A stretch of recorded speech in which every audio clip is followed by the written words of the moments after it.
Over 19,000 games have been launched in 2026 on Steam. That is an average of 365 games per week or 50 games launched every single day. It has never been easier to make a game, and paradoxically it has never been more difficult to sell a game on Steam.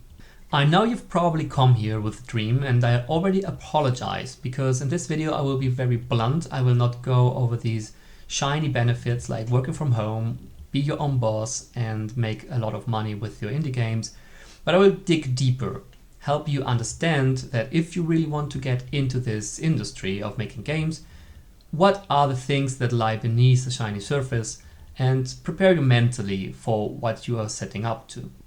In the same breath, I should probably mention that this video is aimed to those that want to make a living out of creating games, just to set your expectations right and to give you a healthy mindset on how you should approach it, and especially in the beginning.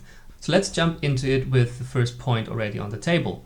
You should not bet on one game. You should not go into indie game dev expecting to make one game. It is more of a lifestyle that you are adopting, because you're probably in it for a long haul. It's not a sprint, it's not just a one-off. Most devs need many tries and many attempts and many games that they develop in order to find the success that they were looking for. You will probably also face a few motivation crashes along the way, and it's all not just roses and butterflies, but you will struggle at some point to meet discipline and creativity and marry them in a healthy way. And all this takes time to get used to. You are basically starting something completely new, which is also why your first goal should not be profit, it should be finishing something. It should be learning, iterating. Once you've done something, go bigger next time, which already ties into the next point. You will, on this journey, have a compounding effect of skills that you've learned and of modules or games or mechanics that you've already built that you can reuse for other games. Riding the bike for the very first time is hard. Riding the bike for 100th time is like a no-brainer. You don't even think about it. You just jump on and you pedal. The same as with game dev. Like the first time you build a loading and saving system, it feels like magic and you're super proud of it. Down the line in your fifth game is like, oh yeah, I need that thing, plop it there and it's done. You will grow in your journey and you will make things better. You will have more brain bandwidth and capacity for the important things, and you don't have to fret about the very standard and common things. That's the growth that you will have during your journey. You should focus on making the foundation in 2026 to become actually successful later on. And I really want to show you an example for that. If we go onto Steam, there's this game called overestimate, and they really have nailed it. They really have a great success with the game. It's only launched a month and something ago, and they already have 10,000 reviews on Steam. You can more or less say that for every review that you have on Steam, 25 to 30 people have actually bought your game. If we go with this milk math, they have sold around, if we take the 10,000 copies rounded up, times 30, something between 250,000 or 300,000 copies at a price of $15 or whatever the price was when it was discounted. Now that is a huge success, but what you don't see is that if you check out the studio, they have actually made 6 games before that, before landing their hit. What I'm getting at is it took them 10 years, a decade, to make a very, very successful game. Until then, they barely sold anything. That means betting on a viral hit is very not advisable. So plan it out as a lifestyle, something that you do for the long run. And my advice, please plan it out like a business. You can't just go in there naively and say, I'd place some assets and that is going to be enough to make me money and enough to live from it. And then there's the next thing. People always think that they have to create great games, big games, flashy games, something that is unseen before. Whereas I would say that is not true. That is what kills your game, kills your motivation, and also lets you bleed money. What you should really focus on is making a small scope. The most successful indie games that you find nowadays on Steam actually just revolve around one single mechanic that they expanded well. If we go back to Ball X Pit, what you see is that you actually just have one character here that is shooting some balls that are bouncing around and killing the enemies. You get a few upgrades, and that's basically it. There's not much more to this game, and yet they've sold 300,000 something copies plus. So don't try to overcomplicate your project. You just need to make something look good instead of having a lot of stuff.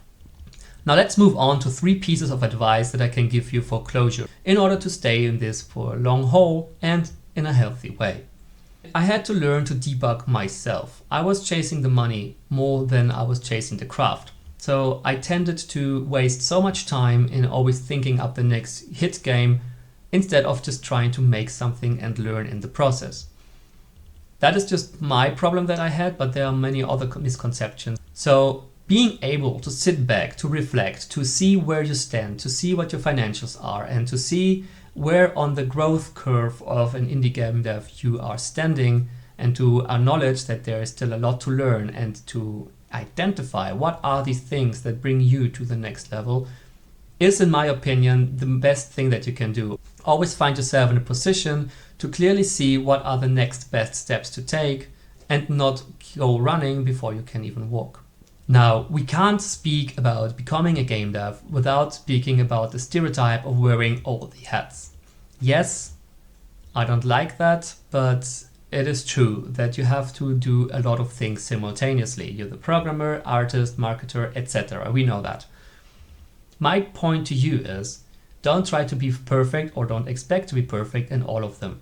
You only know how to wear a hat once you try it on, and you only learn to wear it if you wear it for a longer time.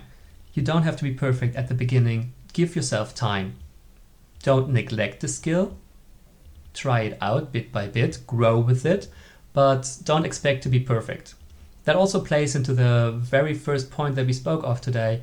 You don't make a game to expect profit, but you should just finish something and learn from it and iterate. It cannot be emphasized enough, and I know I personally did not acknowledge this point. I thought, I'm a godlike creature, I can do everything. That was not true, and I had to humble myself, and I had to humble myself a lot along the way of becoming a game dev. And here is my last thought. I really think with the oversaturated market that we have on Steam and the trend that you have to collect wish lists left and right in order to have some visibility on your launch day and hope that this visibility and the sales numbers push you into a dubious algorithm on Steam, has made it essential that you don't rely on only building a game and put it on Steam, but to build a community.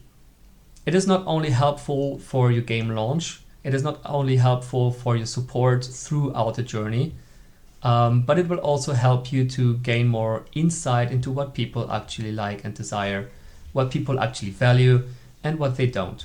A community can give you great feedback on your game, can be your first playtesters as well, and they can also support you mentally when you're fatigued or in doubt. Obviously, there's a downside to a community as well. There's always going to be the hater, and you have to be or have a certain mental fortitude in order to grow a community. I know it's very daunting, but if you are in it for the long haul, and that's my honest thought, you will be building the greatest asset that you can in your lifetime. This community can follow you and support you anywhere. So keep that in mind. That's my last advice to you. Your games don't have to change the world. They just have to change you. One at a time, they will improve your skills. One at a time, they will make you into a more polished game dev. Your first game might be training, your second one might be training as well, and the third one actually might make the breakthrough. I don't know, I would really wish it for you. If you liked this video, consider subscribing so you don't miss the videos in the future. I intend to pick up most of these points and many that I could not speak of in the scope of this video to go more in depth into them. So I really hope this video helps you on your journey. I wish you all the best for 2026 and I hope we see each other again on this channel.